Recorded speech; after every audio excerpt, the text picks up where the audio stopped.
அண்மை செய்தி. நாகர்கோவில் அருகே லெமூர் கடற்பகுதியில் படகில் சென்ற 5 பேரில் 2 பேர் மாயமானதாக தகவல் கிடைத்திருக்கிறது. கூடுதல் விவரங்களோடு செய்தியாளர் சரவணன் இணைப்பில் இருக்கிறார். சரவணன், அங்கிருக்கக்கூடிய நிலவரம்.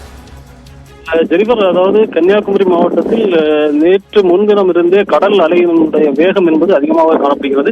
ஏற்கனவே இங்கு கடற்கரை பகுதிகளுக்கு செல்ல வேண்டாம் என ஒரு எச்சரிக்கை என்பது விடுக்கப்பட்டிருந்த ஒரு சூழ்நிலையில் தான் நேற்றும் பார்த்தமையானால் கடற்கரையில், அதிலும் தேங்காய்பட்டணம் பகுதியில் தந்தை மகள் இருவர் இழுத்துச் செல்லப்பட்ட நிலையில் அந்த 7 வயது பெண் மாயமாகி இன்று கிடைக்கப்பட்டிருக்கிறார். அதே நேரத்தில் தற்போது பார்த்தமையானால் இங்கு இந்த லெமூர் கடற்கரை என்பது நாகர்கோவில் இருந்து ராஜாக்கமங்கலம் அருகாமையில் அமைந்திருக்க ஒரு சுற்றுலா தலம்.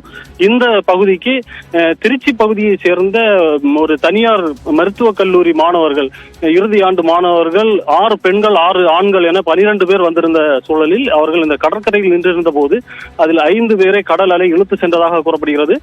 தற்போது உள்ள நிலவரப்படி 2 பெண்கள் மீட்கப்பட்டிருக்கிறார்கள். அவர்கள் உயிருடன் மீட்கப்பட்ட நிலையில் மருத்துவமனைக்கு கொண்டு செல்லப்பட்டிருக்கின்றனர். அதே நேரத்தில் பிரவீன் என்ற ஒரு ஆண் இறந்த நிலையில் மீட்கப்பட்டிருக்கிறார். அவரும் தற்போது இங்கிருந்து ஆசாரிப்பள்ளம் மருத்துவக் கல்லூரி மருத்துவமனைக்கு கொண்டு செல்லப்பட்டிருக்கிறது. தொடர்ந்து இந்த பகுதியில் மாயமாகி இருக்கக்கூடிய மேலும் 2 மாணவர்களை தேடும் பணி என்பது தீவிரமாக நடந்து வருகிறது.